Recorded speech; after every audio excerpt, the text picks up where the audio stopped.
आइए ना, स्टार्ट करो। देखिए, अभी हम फतेहपुर रामसा उच्च विद्यालय में हैं और हमारे साथ राजद के कई कार्यकर्ता हैं। हमारे साथ एक ऐसे व्यक्ति मौजूद हैं, सोशल मीडिया पे जिस समय चर्चा नहीं था कुमार पासवान का कि सांसद चुनाव, उसमें ही सोशल मीडिया पे पोस्ट किए थे। कहा है, मतलब बड़ा गहराई से अंदर तक जानकारी रखते हैं आप।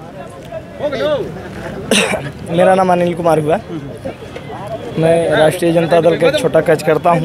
छोटा कार्यकर्ता है लेकिन बड़ा जानकारी, बाकी जानकारी मैं बहुत गहराई तक रखता हूँ। आप लिखे थे सोशल मीडिया पर कई महीना पहले कुमार सर्वजीत के बारे में कि सांसद चुनाव लड़ेंगे, उसमें कोई जानता भी नहीं था। हाँ, मैं 10 महीना पहले लिखा था, तो कितने लोगों को इस बात को लगा कि अनिल बड़ा बढ़ चढ़ के लिखता है। बाकी आज हकीकत हुआ इस बात का, तो काम पर विश्वास रखिए। आप एक सच्चा सिपाही की तरह काम कीजिए, पार्टी में जानकारी ऑटोमेटिक मिलते रहे। हाँ बिल्कुल। अच्छा, क्या माहौल लग रहा है आप लोग का? देखिए, माहौल तो हम एक तरफा है। माननीय कुमार सर्वजीत जी कम से कम 1.5 से 2 लाख से वोट से जीतने जा रहे हैं। पूरा फील्ड में आप लोग घूम रहे हैं, पब्लिक का क्या जो है वो ओपिनियन आ रहा है? एक तरफा एकदम। इतना विकास किए हैं हमारे प्रखंड में कि एकदम विकास का एकदम जाल बिछा दिए रोड का। और दूसरा बात है कि यहाँ पे भोलेनाथ का, ये सब तो अब पुरानी बात हो गया।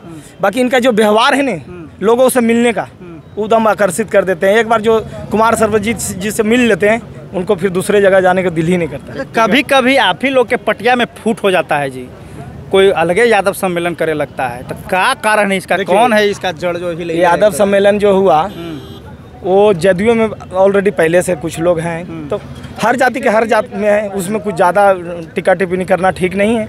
क्योंकि जो पहले से जदयू में है, कुछ भाजपा में है यादव समाज, तो उसको तो ऑलरेडी रहेंगे नहीं भैया। बाकी जो मास वोट है 99% यादव, हर कास्ट का वोट मिल रहा है। यादव पर आप क्यों जाते हैं भाई बार बार? इसलिए का सम्मेलन आप ही करने लग रहा है? नहीं, हर कास्ट का, हर समाज का, हर तत्व का लोग कुमार सर्वजीत जी से को मिल रहा है। आप देखते होंगे कि हम सोशल मीडिया में जब लिखता हूँ भाजपा से, आप तो साक्षी हैं, आपका भी मैंने पोस्ट पर रहा, मैं लड़ना जानता हूँ भाजपा के लोगों से। बिल्कुल समझ गए। पूरा एकदम सोशल मीडिया हम देखते हैं कि कमेंट में, अगर देखा जाए व्हाट्सएप में, तो ग्रुप में भिड़े रहते हैं आप लोग भाजपा के लोगों से।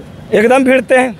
काम पर विश्वास रखिए, काम पर विश्वास रखिए, पार्टी में बहुत आगे बढ़ने का मौका मिलेगा। काम पर विश्वास रखिए। काम कर रहे हैं बढ़िया साहब, जो आदेश हो पार्टी का, काम पर विश्वास रखिए, ऑटोमेटिक सिस्टम सब ठीक हो जाएगा।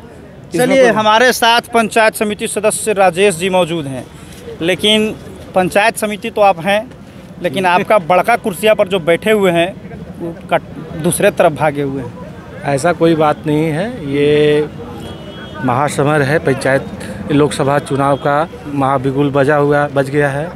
आगामी लोकसभा में एक एक गरीब, वंचित, बूढ़े बुजुर्ग सब मिल करके माननीय कुमार सर्वजीत को लोकसभा भेजने का काम करेंगे। जिता दीजिएगा आप लोग? जी बिल्कुल, जीत निश्चित है। जिस प्रकार से जो आघोषित गुलामियत आई है पूरे देश में, उसको मिटाने के लिए सभी भारतीयों का एक होना बहुत ज़रूरी है। यह किसी खेत की लड़ाई नहीं है, घर की लड़ाई नहीं है, ये देश की लड़ाई है। इसमें सभी समाज के लोग, सभी बड़े स्वर्ण हो, व्यापारी समर्थन कर रहे हैं। व्यापारी हों, यादव हों, पासवान हो, सुडूल, एसी, सारे लोग एक मुश्त होकर के और इंडिया गठबंधन को जीत दिलाने का काम करने जा रहे हैं। चलिए, छटक रहे हैं हमसे, गला मिलाते रहे परसों और आज गला मिलाने फिर से आ गए। यादव समाज का सम्मेलन हुआ था, उसमें साहब भी थे। अब बड़ा इतिहास रहा है, 60 साल से मुखिया, बड़ा पंचायत में नाम है। एक बात बताइए, 3 दिन पहले यादव सम्मेलन किए कि सर्वजीत को वोट नहीं देंगे, आज हरियर गमछा ओढ़ के मैदान में आ गए। आप हैं कहने सो बताइए। मेरा कहना था कि पार्टी से विरोध मेरा नहीं है, ना पार्टी के सर्वस्व नेता तेजस्वी यादव से विरोध है, सिर्फ कुमार सर्वजीत से विरोध है। कुछ बात के चलते होता है। वो अभी हमसे विधायक से बात हुआ, मेरे आवास पे गए थे, जो भी था उनको हम कहे अपनी बात को। पूर्व मुखिया को मनाने विधायक जो पूर्व मंत्री आवास पर चले गए। हाँ, कहे अपनी बात को, उन्होंने माना हमारी बात को कि जो हुआ सो हुआ, अब ऐसा नहीं होगा। हम तो सदा पार्टी के साथ हैं।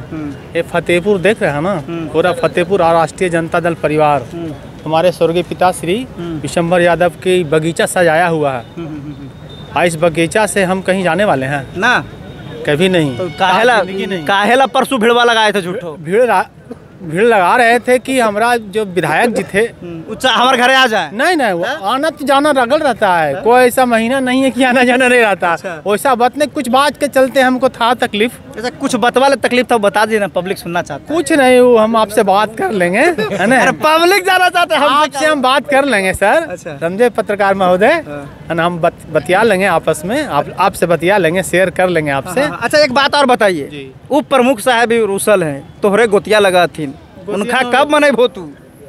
उप प्रमुख हमारे परिवार हैं, रिलेटिव हैं, समझे, उनसे ही बात करेंगे। अब बात करके उनको भी हम एक मंच पर लाने का प्रयास करेंगे। अच्छा, तो ये जितना समझ रहा था कि यादव टूटल है, तो सब जान लेना कि सब जरूरत पड़ने पर एक हो जाते हैं। ये कहीं नहीं है कि यादव टूटल है, समाज से अलग है, कोई नहीं है। हर आदमी के कहीं ना कहीं कुछ बात होता है, इसके चलते तकलीफ होता है। न पार्टी से एलर्जी है और न हमारे नेता से। अच्छा एक बात हम पूछते हैं, कुछ लोग कह दिए थे कि वो सब छटुआ ज्यादा है, तो बुरा नहीं लगा जी? कोई बुरा नहीं, कहने वाला कुछ भी कह सकते हैं। सही में छटुआ है आप लोग? आप समझिए ना, वो किस नौ थे तो हम गोची है दूसरा। कमेंट कर रहा था सब ना, मैं नहीं वैसा कौन छटुआ ज्यादा है भाई, यहाँ फतेह में कोई सब एक है। हाँ सब एक है। मीडिया को बुड़बक बना दिया आप लोग, है ना। अब बोलने का अपना कोई बोल देता है भावेश में तो वो अलग बात है, लेकिन हम लोग सब एक हैं। कितना वोट से कुमार सर्वजीत जीत रहे हैं? रुद्र यादव अपन दम पर कितना वोट दिलाएंगे? रुद्र यादव अपना दम पर नहीं, पूरा समाज और राष्ट्रीय जनता दल परिवार क्या बात है, मिल करके 1.25 लाख वोट से जिताएंगे। 1.25 लाख वोट से? 1.25 लाख वोट से जिताएंगे। 2 दिन पहले 1.25 लाख वोट से हरा भी रहे थे। हम हराने का बात नहीं किए थे। नहीं, आप मेरा स्टेटमेंट सुन लीजिए। आप नहीं बात किए थे, हम देखे तो आप हमको देखे तो बोले हम कुछ नहीं बोलेंगे। हाँ, नहीं बोलेंगे। अच्छा हुआ नहीं बोले तो बोलते तो फंस जाता है ना। चलिए, हमारे साथ जयपुर पंचायत के पूर्व मुखिया, सारा मुखिया एकदम कुमार सर्वजीत कितना वोट से जीत रहे? देखिए, वोट का तो कोई गिनती नहीं है। सबसे पहले आप देख रहे हैं समर जी, हम जितना उम्र हुआ है और ख़ास करके हम कई विधायक को देखे थे फतेहपुर के, जो केवल नाम का विधायक होता था। और हम लोग दक्षिणी इलाका से आते हैं, आप चौड़ी साने, रंगनी टेंगनी बगाई देखिएगा, कितना पिछड़ा इलाका था। रात को यदि किसी माँ का प्रसव होता था ना, तो आधा रास्ता में आके मर जाती थी। और इन्होंने, कुमार सर्वजीत जब ये विधायक बने, तो आप जाके देखिए, आज आँख मूंद कर मोटरसाइकिल चला लीजिएगा आप। तो इसलिए हम लोग कहना है कि इनको, इसलिए हम लोग मदद कर रहे हैं, क्योंकि ये काम किए हैं, काम पर उनको वोट मिलना चाहिए। और इससे पहले आप देख रहे हैं, जो लगातार सांसद रहे हैं, 10 साल हरी मांझी रहे हैं, अधर फिलहाल 5 साल जो अभी बीत रहा है विजय मांझी रहे। बता दीजिए ना फतेहपुर में कोई ऐसा काम कर दिया है जो गिना दे। हम लोग रिकॉर्ड बना दिए सर्वजीत जी। हाँ जी, रिकॉर्ड तो बनाया है, काम किए हैं, काम के बदले वोट उनको मजदूरी मिलना चाहिए। और एक बात और है, आप देखे होंगे 15 सालों में कितनी बार हमारे जो खास करके फतेहपुर या गया जिला का कोई सदन में, लोकसभा सदन में क्वेश्चन उठा हो इस क्षेत्र के विकास के लिए, तब हम कहेंगे कि नहीं भाई, विकास का इन लोग तत्पर रहता है। केवल मोदी जी के नाम पर वोट दे दीजिए, मोदी जी के नाम पर वोट दीजिए। अरे भाई, हम लोग गरीब गुरबा हैं, हम लोग पिछड़ा इलाका के आदमी हैं, हमारे लिए आप क्या कर रहे हैं, इस पर वोट मांगिए ना भाई। बिल्कुल। केवल खाली मोदी जी के नाम पर वोट दीजिए, मोदी जी के नाम पर वोट दे दें, और हमारा जो बाल बच्चा है अनपढ़ रहे, स्कूल नहीं सही, रोड नहीं सही, तो बताइए कैसे वोट दें? तो इस बार जो वोट पड़ेगा वो काम पर पड़ेगा, नाम पर नहीं पड़ेगा। किस पर वोट पड़ेगा, काम पर कि नाम पर? काम पे। तो करने काम हुआ के किया, तेजस्वी की मोदी? नहीं, तो आप सर्वजीत से पहले बात करिए, अरे बाबा, उसके बाद आगे बढ़िए। क्या बात है। तो क्या कुमार सर्वजीत किए हैं? कुमार सर्वजीत विकास पुरुष का प्रतीक है। तो संतोष सुमन कहते हैं कि हम सुनवे नहीं किए कि विकास पुरुष। आप संतोष सुमन जी के कागज सुने हैं विधानमंडल में? एक बार सुने खड़ा होकर बोलते हुए? हो सकता है नेटवर्क मिल जाए, ढूंढेंगे। बिहार के लिए सुने कुछ बोलते हुए? नेटवर्क ढूंढेंगे तो मिल जाएगा। इसी ग्राउंड से जीतन राम मांझी जी के राजनीति उपज हुआ। समर जी आपको बताते, आप आपके साथ मैं पहला बार डिबेट कर रहा हूँ इसी ग्राउंड से, और विधायक से लेकर मुख्यमंत्री के कुर्सी तक चले गए, और यही फतेहपुर के गण्यमान्य लोग उनसे मिलने गए और एक दिन के मात्र वक्त खोजे थे कि एक दिन समय दे दीजिए फतेहपुर, लेकिन एक दिन भी उनको समय नहीं मिला। और पटना से महकार आते रहे जाते रहे, आते रहे जाते रहे, लेकिन फतेहपुर के लिए वक्त नहीं मिला। आज क्या ज़रूरत पड़ा 80 वर्ष के उम्र में पार्लियामेंट जाने का, उनसे क्या काम का उम्मीद है, यही हमको कहना है। कितना वोट से हरा रहे हैं आप लोग जीतन राम मांझी? बहुत वोट से हारेंगे, गिनती नहीं है। नहीं बहुत वोट से उहारेंगे, जितना कि अनुमान नहीं है उससे ज़्यादा से उहारेंगे। चलिए, रामसाई उच्च विद्यालय में आज तेजस्वी जी आए थे और उनके ये लोग सिपाही हैं, कह रहे हैं खदेड़ देंगे, मतलब हरा देंगे। खदेड़ भी रहे हैं आप लोग जी। नहीं। जीतन राम मांझी को मोहनपुर से खदेड़ दिया आप लोग। नहीं, ये बिल्कुल गलत बात। इधर आइए, देखिए जीतन राम मांझी जी को खदेड़ा जा रहा है। बीजेपी के लोग बोल रहे हैं कि यही सब खदेड़ने वाले हैं, ई और ई, मतलब कहने का मतलब है कि आरजेडी वाले और ये सब महागठबंधन वाले। काहे खदेड़ रहे हैं जीतन राम मांझी को आप लोग? समर जी, आपको बताना चाहेंगे कि आप फतेहपुर का एक पत्रकार भी हैं, और हम आपको धन्यवाद देते हैं कि भगवान करे आप बहुत आगे बढ़ें। और हम आपको बताना चाहेंगे कि वर्ष 1980 से लेकर के 90 तक श्री जीतन राम मांझी फतेहपुर के विधायक थे। बिल्कुल। दूसरी बात मैं बताना चाहता हूं कि फतेहपुर से राजनीतिक दूरी तय करके बिहार के कुर्सी तक भी गए, और जहां जहां पूरे बिहार में एज ए मुख्यमंत्री भाषण देते थे तो वो बराबर कहते थे कि फतेहपुर हमारा राजनीतिक कर्मभूमि रहा है, राजनीतिक हमारा कर्मभूमि रहा है। और आपको बताना चाहेंगे कि 9 महीना के मुख्यमंत्रित्व काल में एक दिन भी उनको फतेहपुर नहीं दिखाई पड़ा।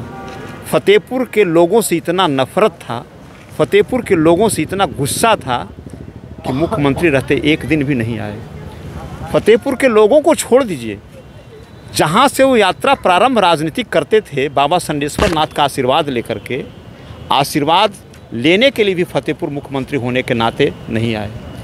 खदेड़ने का सबसे बड़ा कारण ये रहा। आदमी राजनीति के अंदर में या कोई भी प्रकार के आदमी, नीति की बात होती है, नियत की बात होती है, सिद्धांत की बात होती है। नीति सही नहीं जीतन राम मांझी का, नियत सही नहीं, सिद्धांत सही नहीं, और आज फतेहपुर के अंदर में ज़रूरत पड़ा है तो आज वोट मांगने के लिए आए। उसी बात को लेकर के फतेहपुर के लोग, फतेहपुर विधानसभा, बोधगया विधानसभा के सभी लोग उत्तर दे रहे हैं, और वो उत्तर 19 तारीख के वोट के साथ होगा। एक वोट भी उनको मुश्किल होगा। और आपको बताना चाहेंगे समर जी कि आप ये बताइए कि 9 महीना के अंदर में उनका गांव नज़र आता था, महकार सिर्फ। और आपको और बताना चाहते हैं पूरे आपके चैनल के माध्यम से पूरे देश तो दुनिया को, कि उन्होंने 9 महीना के अंदर में गया जिला जो उनका गृह जिला था, आप बताइए ईमानदारी पूर्वक से, चूँकि आप पत्रकार हैं, आपको सब जानकारी है कि उनका कोई 5 काम मुख्यमंत्रित्व काल में हुआ है, और आज वोट लेने के लिए चल रहे हैं। हम कहना चाहते हैं कि उनके साथ जो हमारे गठबंधन के प्रत्याशी आदरणीय कुमार सर्वजीत साहब है, हमारे विधायक रहे हैं, और संजोग से हम लोगों की सरकार बनी। 17 महीना के सरकार में जब उनको विभाग, पहला विभाग मिला, पर्यटन विभाग मिला, तो पर्यटन विभाग के अंदर में आप समझ रहे हैं कि गुरपा को पर्यटक स्थल के केंद्र को जोड़ने का काम किए, संडेश्वर को जोड़ने का काम किए। विभाग उनका बदल गया तो कृषि विभाग हो गया।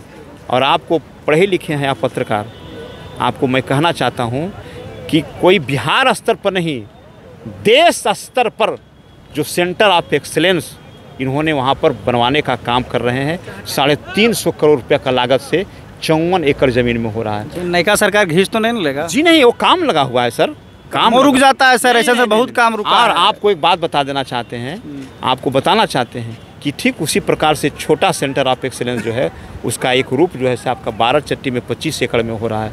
और कुमार सर्वजीत जी ने संकल्प लिया है, जब कुमार सर्वजीत जी आपका फतेहपुर के विधायक थे, उस समय जब हमारे देश के अंदर में इस्पात मंत्री थे रामविलास पासवान जी, रामविलास पासवान जी के कर कमलों के द्वारा एरू प्रोसेसिंग प्लांट, यानी कि आपका इस्पात का कारखाना वहाँ लगाने का आधारशिला कुमार सर्वजीत जी रखवाए थे। आज वो हमारा बंद है। कुमार सर्वजीत जी का एक संकल्प है कि अगर हमको संसद में जाना होगा, संसद अगर हम जाएंगे तो हमारा जो प्रोसेसिंग प्लांट है वो पहले खोलेंगे, ताकि सबसे बड़ी बात है कि जो हमारे राष्ट्रीय जनता दल का है कि सबसे रोजगार, हमारे नेता बोल रहे थे ना कि हमारा सबसे बड़ा मुद्दा है रोजगार का, और वहाँ पर हजारों आदमी का प्रोसेसिंग प्लांट में हमारा रोजगार मिलेगा। ये बहुत बड़ी बात है कुमार सर्वजीत जी का सपना। इसलिए जितना भी प्रकार का मामला है, सब लोग, हर व्यक्ति यहाँ का लोग मन बना लिए हैं। कोई जाति, कोई वर्ग, कोई समाज का मामला नहीं है। आपको मैं बताना चाहता हूँ कुमार सर्वजीत, आपका समर भाई, कि आज क्या कह रहे थे जीतन राम मांझी जब मुख्यमंत्री थे तो वो बताते थे क्या कि हमसे मंदिर छूता होता है, मंदिर में जाते हैं तो मंदिर अपवित्र हो जाता है, उसको धुलाने का काम करते हैं। वो किनको संकेत दे रहे थे? और आपको बताना चाहेंगे एक बात और बहुत मजबूती के साथ कि उन्होंने कहा है कि जब हमारे समाज के लोग सत्यनारायण भगवान का सत्यनारायण भगवान का पूजा कर रहे हैं, सत्यनारायण पूजा करने का ट्रेंड चला है, और सत्यनारायण भगवान की पूजा में जो हमारे आते हैं हरामी ब्राह्मण लोग आते हैं और सूखे लोग मांग करके चले जाते हैं। कहने का मतलब ये हुआ कि आप किनके आधार वोट पर आप वोट मांगने के लिए चले हैं? आपने पूरे बिहार के ब्राह्मणों को, अग्री जाति को, लोगों को आर्य अनार्य कह करके गरियाने का काम किए, गाली देने का काम किए। एक प्रकार का गाली है। नीतीश कुमार जी क्या कहते थे? नीतीश कुमार जी को नरेंद्र मोदी जी क्या करते थे कि बिहार का डीएनए खराब है, नीतीश कुमार का डीएनए खराब है। इसलिए मैं कहना चाहता हूँ कि वहाँ का जो गठबंधन है वैसे व्यक्ति का, वैसे नेताओं का गठबंधन है जो समाज को बहुत गलत दृष्टि से देखने का काम किया, हर समाज को गाली देने का काम किया, हर समाज को, ब्राह्मण समाज को गाली देने का काम, और पूरे बिहार के अंदर में ब्राह्मणों ने पूर्ण मिल करके पुतला दहन करने का काम किए थे। इसलिए मैं कहना चाहता हूँ कि उसका भी बदला है। चलिए अब ज़्यादा लंबा नहीं खींचेंगे। हमारे साथ एक और व्यक्ति मौजूद हैं, तेजस्वी यादव का पूरा भाषण सुने, गाना भी सुने हैं आप। तुम तो धोखेबाज हो वादा करके, क्या बोल रहे थे तेजस्वी जी? गाना काहे लगाए? आपको सबसे पहले और आपके चैनल को बहुत बहुत धन्यवाद, जो आप आज धूप में भी, चिलचिलाती धूप में भी आपने जो समय दिया बहुमूल्य, इसके लिए बहुत बहुत धन्यवाद। जहाँ तक आप गाना का सवाल, उम्मीदवार का सवाल, तो आप जानते हैं कि आज जो चुनाव है, लोकतंत्र का चुनाव है, लोकतंत्र का महापर्व है, और इस चुनाव के माध्यम से देश की जनता की 5 वर्षों के लिए दशा और दिशा तय करने का काम होता है। जिस तरह के हम प्रतिनिधि चयन करके भेजेंगे, उस तरह की सरकार की गठन होगी और सरकार नेतृत्व करेगी, जनता के दशा और दिशा तय होगी। गाना का सवाल जहाँ तक पूछे आप, तो ठोस में ही मैं बता देता हूँ। गा के भी बता दीजिए थोड़ा सा। कि वादा करके भूल जाते हैं। पूरा गा के बता दीजिए। पूरा नहीं, और उस गाने का सेंस मैं कहता हूँ, क्योंकि ये भाषण नहीं है, ये तो स्टेटमेंट है शॉर्ट में। मोदी जी 2014 में क्या बोले थे? मैं भारत के गरीब बेरोजगारों को 2 करोड़ रोजगार दूंगा प्रतिवर्ष। बिल्कुल। हिंदुस्तान से महंगाई दूर करूंगा, गरीबी दूर करूंगा, और स्विस बैंक में इतना नाजायज पैसा है जो ला करके और हर नागरिक के खाते में 15 लाख रुपया दूंगा। जन धन योजना के तहत 0 बैलेंस पर खाता खुलाया गया, लेकिन उसका क्या हुआ? ज़मीन पर उतरा।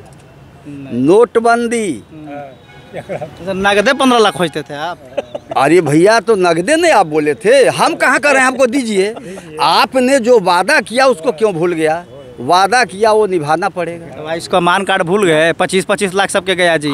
एक घर में अगर 5 आयुष्मान कार्ड, तो 25 लाख रुपया, 15 लाख के चक्कर में 25 लाख मिल गया। भाई आप सब्जेक्ट से अलग नहीं कीजिए, दिग्भ्रमित नहीं कीजिए। आपने जो कहा उसी चीज़ को मैं कह रहा हूँ।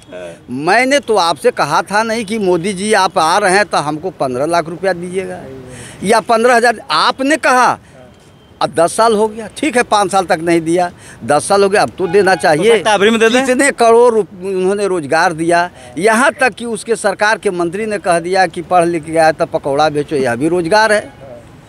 यही बोले थे कि पकौड़ा बेचने के लिए। आपने कहा महिला सशक्तिकरण हम करेंगे। मणिपुर में क्या हुआ? एक दलित महिला के साथ नंगा निर्वस्त्र करके घुमाया गया। मोदी जी के क्षेत्र में, संसदीय क्षेत्र बनारस में, विश्वविद्यालय की छात्रा के साथ गैंग रेप हुआ, और गैंग रेप करने वाले कौन थे आप भली भांति जानते हैं, जो आरएसएस के आईटी सेल के नेता, और बीजेपी में भी थे वो। और वो कहाँ कर रहे थे चुनाव प्रचार मध्य प्रदेश में, और प्रशासन कह रही थी कि पता ही नहीं कौन है। क्या यही महिला सशक्तिकरण का नमूना है मोदी जी का? जो महिला पहलवानों के साथ क्या हुआ, उस सांसद को जब संसद भवन का उद्घाटन हो रहा है तो माला पहरा करके महिमा मंडित किया जा रहा है, और दुहाई दे रहे हैं हम हवाई चप्पल पर चलने वाले को हवाई जहाज़ पर दौड़ाएंगे। कैसे दौड़ाइएगा भाई? ये झूठ वादा और नहीं। अब मैं तो कहता हूँ कि चुनाव हो मुद्दे पर, चुनाव मुद्दे पर हो। जनता की ज़रूरत क्या है? भोजन, वस्त्र, आवास, मान सम्मान, रोजगार। आपने कहा कि 2022 तक तमाम गरीबों को हम इंदिरा आवास बना देंगे, बन गया? कौन सा वादा आपने पूरा किया? पैसा बहुत आया। तो ये आप क्या करते हैं? नफरत की राजनीति करते हैं। तो नफरत की राजनीति करने वाले धर्म के नाम पर धर्म के ठेकेदार बनकर वोट लेने का जो राजनीति करते हैं, इसके खिलाफ महागठबंधन इंडिया गठबंधन है, और हराएगी, और हराएगी निश्चित तौर पर। सफाया होगा देश से। सफाया होगा देश से, और इंडिया गठबंधन की सरकार बनेगी, और जीतन राम मांझी अपने पुराने कार्यकाल को याद करें।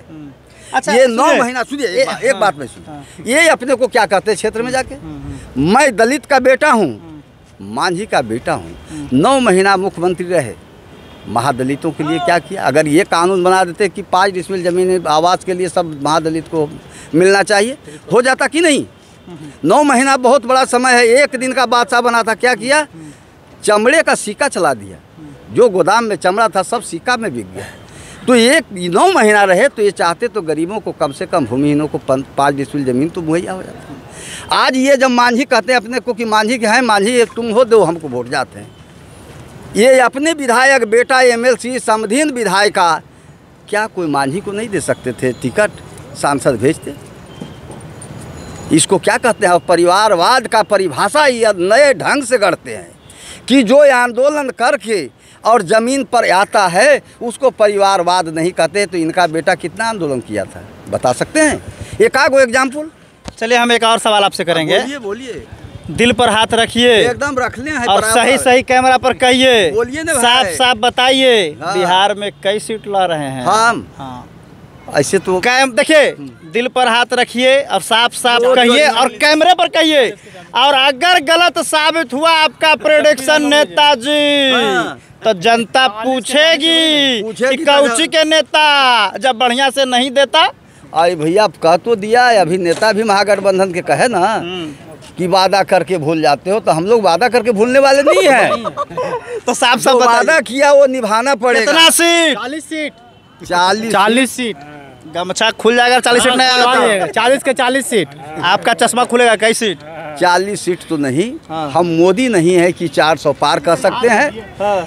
और लेकिन इतना मैं कहता हूँ कि 22 सीट पक्का है, और कच्चा में कुछ और आ जाए, लेकिन 22 सीट मेरा पक्का है बिहार में। 40 में 22, और सभी वर्गों को, सभी जाति को प्रतिनिधित्व देने का काम महागठबंधन ने किया है। देख लीजिए, कहते हैं काम पर वोट लेंगे, पूरा भरोसा नहीं है। 18 सीट गायब कर दिए। तो क्या झूठा बोल रहे, हम मोदी हैं? 18 सीट झूठ नहीं बोलिएगा। ना, झूठ नहीं बोलेंगे। 40 में से चलिए देखना ये होगा कि 4 जून को रिजल्ट आएगा। 40 में से कम 35 सीट जीतने जा रहे हैं। 35 कम से नहीं है, आपको भरोसा नहीं है? अगर मतलब पार्टी तरफ है क्या चीज छाती ठोक के कर रहे हैं। कितना? 40 सीट। कितना? 40 सीट। देखिए आपको समझ एक बात ए सर, आप बड़ी लंबा खींच देते हैं सर। एक ही बात बोलेंगे, शॉर्टकट में एक ही बात बोलेंगे।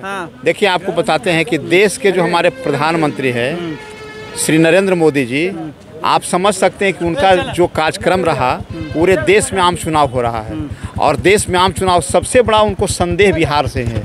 इसीलिए उन्होंने अपना जो ऐसे अभियान यात्रा जो है, चुनावी अभियान यात्रा बिहार से ही शुरू किए हैं। कितना सीट क्या लाइएगा आप लोग? देखिए आपको मैं बता देना चाहता हूं कि महागठबंधन जितने लोगों को हम लोग टिकट दिए हैं, लगभग हमारे जितने महागठबंधन के साथी हैं, हम लोग को पूरा भरोसा है। और अभी हमारे बीच में मुकेश सहनी भी आए हैं, एक भी एक गठबंधन का हिस्सा बने हैं, तो निश्चित रूप से हम 40 का 40 सीट हमारा बिल्कुल लीडिंग सीट रहेगा। चलिए धन्यवाद, फिर मिलेंगे आपसे। चलिए बहुत बहुत धन्यवाद। जेके न्यूज़ 24/7 के लिए मैं समार राठौर गया से।